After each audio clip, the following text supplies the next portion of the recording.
श्री साई सच्चरित्र अध्याय 2। ग्रंथ लेखन का ध्येय। कार्यारंभ में असमर्थता और साहस, गर्मागर्म बहस, हेमाड़पंथ उपाधि और गुरु की आवश्यकता। ओम श्री साईनाथाय नमः। गत अध्याय में ग्रंथकार ने उन कारणों का वर्णन किया था जिनसे उन्हें श्री साई सच्चरित्र लिखने की प्रेरणा मिली।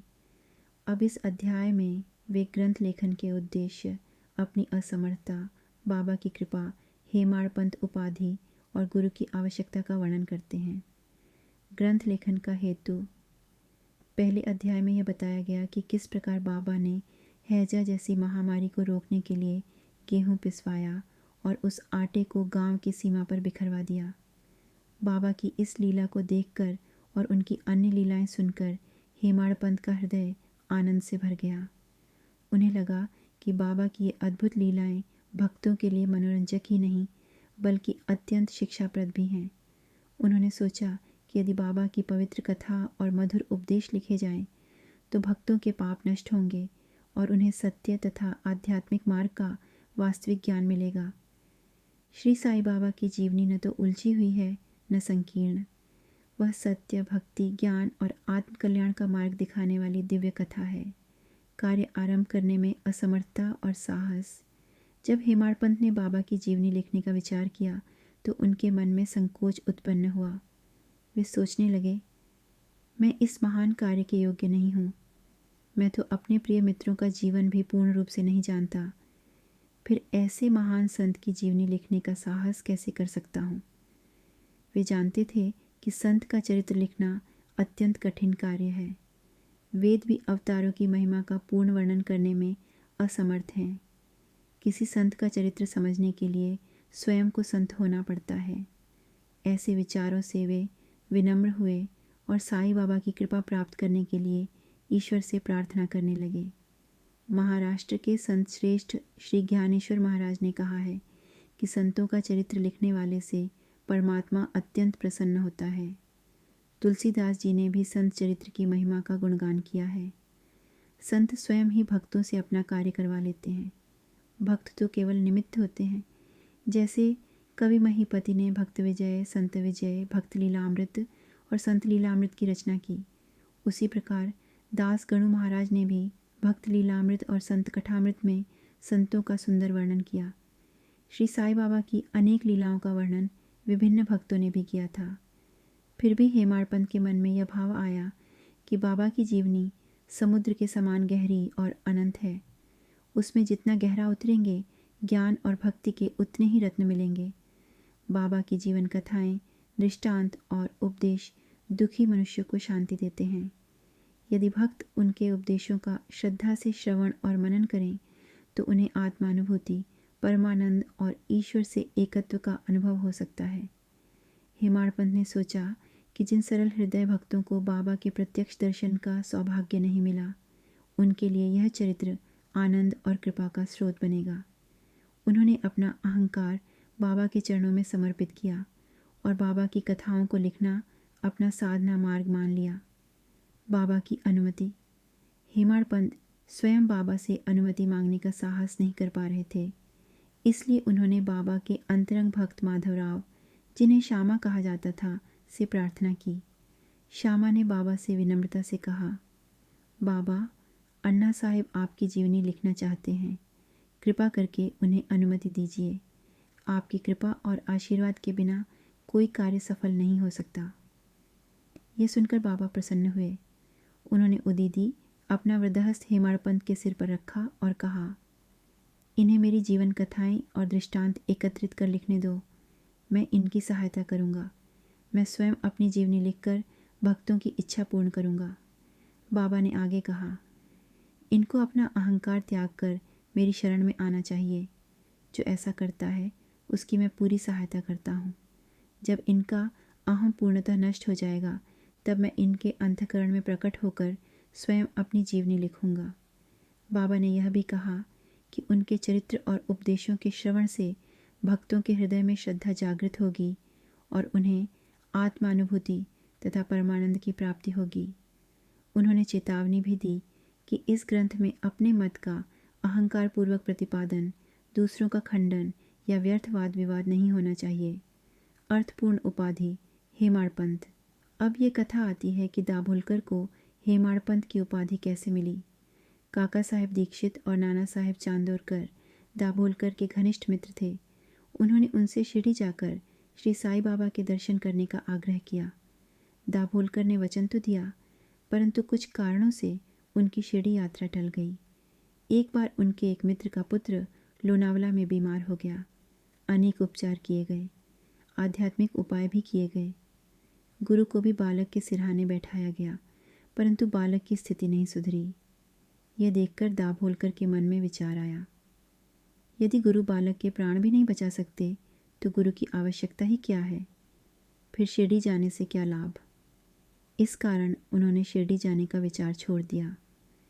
परंतु जो होना होता है वह होकर रहता है। एक दिन नाना साहेब चांदोरकर यात्रा पर जाते हुए दाभोलकर से मिले। उन्होंने दाभोलकर को शिरडी यात्रा स्थगित करने के लिए डांटा और बाबा के दर्शन के लिए प्रेरित किया। दाभोलकर ने उसी रात शिरडी जाने का निश्चय किया। वे गाड़ी में बैठे। संयोग से एक मुस्लिम यात्री ने उनसे पूछा कि वे कहाँ जा रहे हैं। दाभोलकर ने अपना मार्ग बताया। उस यात्री ने उन्हें सही सलाह दी कि मनमाड जाने वाली गाड़ी दादर पर नहीं रुकेगी, इसलिए उन्हें सीधे बोरीबंदर से जाना चाहिए। यदि वह व्यक्ति उन्हें न बताता तो उनकी यात्रा फिर बाधित हो सकती थी, परंतु बाबा की कृपा से सब ठीक हुआ। अगले दिन दाभोलकर शिरडी पहुंच गए। यह सन 1910 की बात है। उस समय यात्रियों के ठहरने के लिए साठेवाड़ा ही मुख्य स्थान था। तांगे से उतरते ही दाभोलकर बाबा के दर्शन के लिए अत्यंत व्याकुल थे। उसी समय तात्या साहब नूलकर मस्जिद से लौटे। उन्होंने कहा, बाबा अभी मस्जिद की ओर हैं, पहले उनके दर्शन कर लो, फिर स्नान आदि करके आराम से मिलना।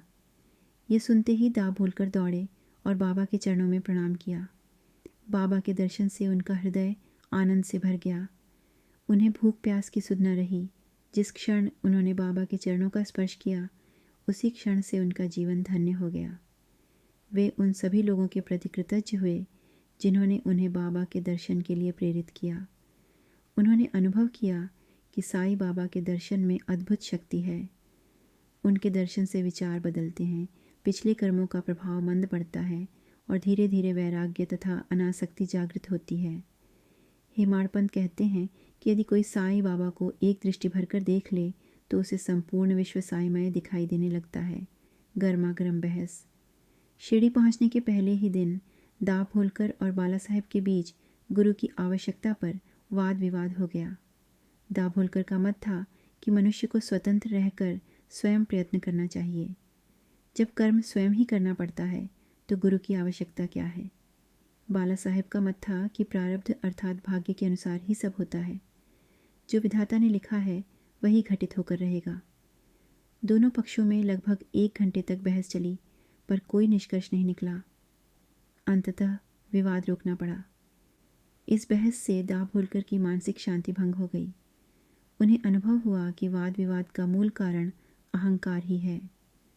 जब वे अन्य भक्तों के साथ मस्जिद पहुंचे तो बाबा ने काका साहब से पूछा, साठेवाड़ा में क्या चल रहा था, किस बात पर विवाद हो रहा था। फिर बाबा ने दाभोलकर की ओर देखकर कहा, इन हेमाड़पंत ने क्या कहा। यह सुनकर दाभोलकर आश्चर्यचकित रह गए। साठेवाड़ा और मस्जिद में दूरी थी, फिर बाबा को उस विवाद का ज्ञान कैसे हुआ। बाबा ने उन्हें हेमाड़पंत क्यों कहा। हेमाड़पंत या हेमाद्रिपंत देवगिरी के यादव राजाओं के प्रसिद्ध मंत्री थे। वे महान विद्वान, कुशल प्रशासक और ग्रंथकार थे। दाभोलकर सोचने लगे, मैं तो अज्ञानी और मूर्ख हूँ, बाबा ने मुझे यह उपाधि क्यों दी। गहराई से विचार करने पर उन्हें लगा कि बाबा ने उनके अहंकार को तोड़ने के लिए यह नाम दिया। शायद यह उनके वाक चातुर्य की ओर संकेत भी था। बाद में यह उपाधि अत्यंत अर्थपूर्ण सिद्ध हुई। दाभोलकर ने साई संस्थान का प्रबंधन भी कुशलता से किया और श्री साई सच्चरित्र जैसे महान ग्रंथ की रचना भी की। गुरु की आवश्यकता। गुरु की आवश्यकता के विषय में एक घटना अत्यंत महत्वपूर्ण है। बाबा से भेंट करने के दूसरे दिन हेमाड़पंत और काका साहेब दीक्षित मस्जिद गए और घर लौटने की अनुमति मांगी। बाबा ने अनुमति दे दी। किसी ने बाबा से पूछा, बाबा कहाँ जाए। बाबा ने कहा, ऊपर जाओ। फिर पूछा गया, मार्ग कैसा है? बाबा ने कहा, अनेक मार्ग हैं, यहाँ से भी एक मार्ग है, परंतु यह मार्ग दुर्गम है। मार्ग में सिंह और भेड़िए भी मिलते हैं। काका साहब ने पूछा, यदि मार्गदर्शक साथ हो तो? बाबा ने कहा, तब कोई कष्ट नहीं होगा। मार्गदर्शक तुम्हें सिंह, भेड़ियों और खड्डों से बचाकर सीधे लक्ष्य तक पहुंचा देगा, लेकिन उसके बिना जंगल में भटकने या गड्ढे में गिरने की संभावना रहती है। दाभोलकर उस समय वहां उपस्थित थे। उन्होंने समझ लिया कि बाबा गुरु की आवश्यकता का उत्तर दे रहे हैं। उसी दिन उन्होंने मन में यह निश्चय कर लिया कि अब वे कभी गुरु की आवश्यकता पर वाद विवाद नहीं करेंगे। आध्यात्मिक मार्ग में गुरु अनिवार्य है। राम और कृष्ण जैसे अवतारों ने भी आत्मज्ञान के लिए गुरु की शरण ली। श्री राम ने गुरु वशिष्ठ से और श्री कृष्ण ने गुरु सांदीपनि से शिक्षा प्राप्त की। इस मार्ग में आगे बढ़ने के लिए श्रद्धा और धैर्य, यही दो गुण सबसे अधिक आवश्यक हैं। गुरु मार्गदर्शक हैं। वे हमें संसार रूपी जंगल, अहंकार रूपी सिंह, वासना रूपी भेड़ियों और अज्ञान रूपी खड्डों से बचाते हैं। उनकी कृपा से ही साधक अपने लक्ष्य तक पहुंचता है। इसलिए बाबा ने सिखाया कि सद्गुरु की शरण ही आत्मकल्याण का सुरक्षित मार्ग है। श्री सद्गुरु साईनाथ अर्पणमस्तु। शुभम भवतु।